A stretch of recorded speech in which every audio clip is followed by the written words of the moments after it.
friends, welcome to another episode of AJ's Green Thumb. So as you all may very well know, this is a relatively new garden. It's, I'd say, just a little bit over 2 years.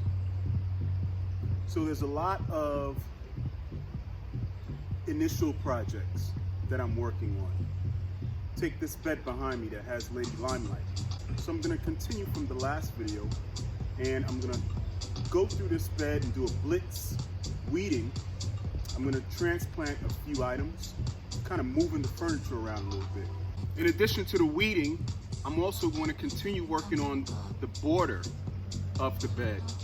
So I've got my handy half moon edger right here. And well, today I'm not gonna lay down any bricks, but I will go ahead and continue defining the bed shape. So stick around on this episode of AJ's Green Thumb. So I'm gonna just go ahead and continue with this border right here. Wrap my way around Lady Limelight. So this is what I meant when I said in the last video that this center bed is a little problematic. It's a difficult bed. Yes, everything is seen from all sides, but the most crucial component is this drain right here. As you can see, the drain's right here. To the left of me is a huge mass of Joe Pye weed. I mean, the plumes of these spent flowers are just filled with dry seeds. Wherever the seeds fall, new plants will grow next spring. But that's fine. So real quick, this drain provides an interesting challenge in designing this bed. So what I tend to do is place large shrubs in this bed. I've got Lady Limelight behind me. I've got this sort of a grove of Joe Pye weed right here. And I've got two, you guys can see what I'm talking about. And over there, I have two hibiscus, which gets roughly 4 to 5 feet tall and wide.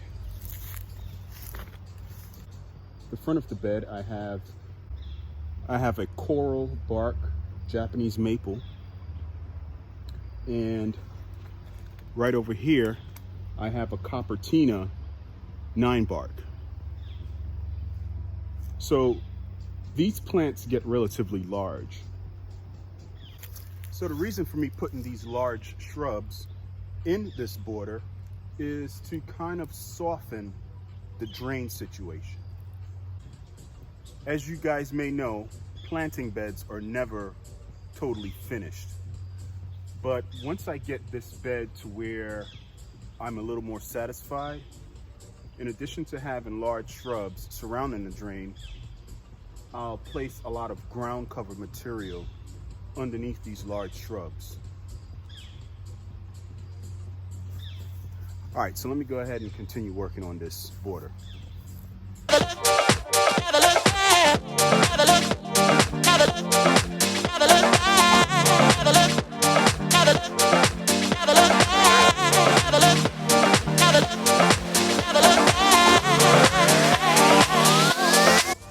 right here, I want to make it straight and then start curving.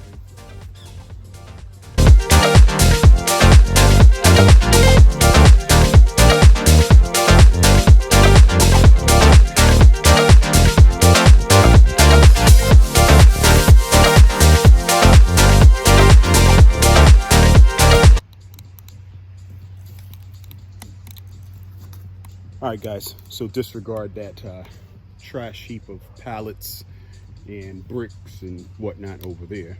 Underneath that beautiful blue cedar.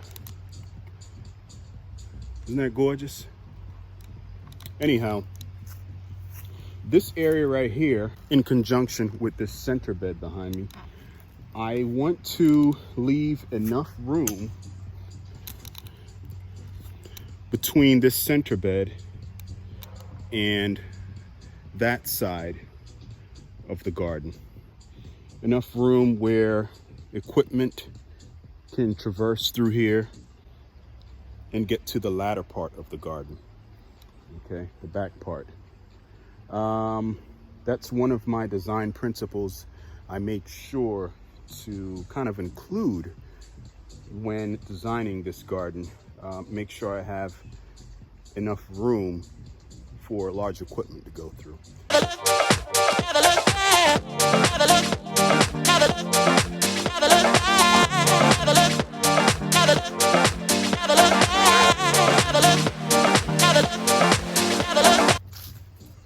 So one rule I like to make when creating borders or boundaries within the borders of my plants, take for example this Lady Limelight.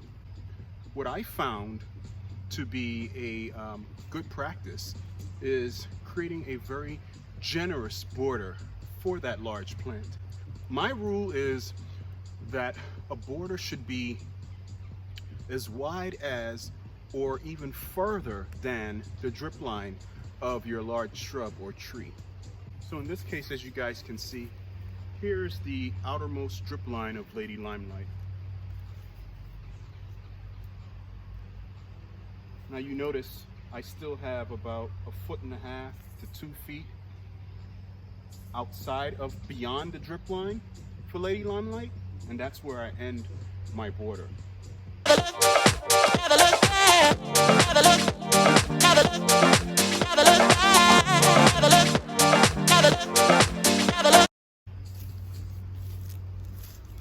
So this region right here is a very tricky area because, like I said, it's the mouth of the drain.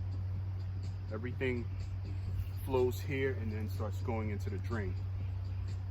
So most likely I'll end my brick border right here and pick back up on the other side. In the meantime, with maintenance, I'll just have to keep over here mowed very low.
This is how it looks from this side,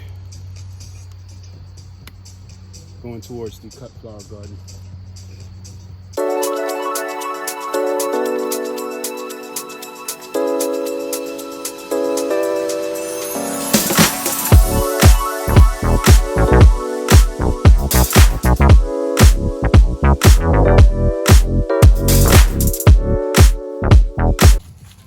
All right, so we have completed the edging of this border right here. I bumped this out a little bit. Hope you guys can see this.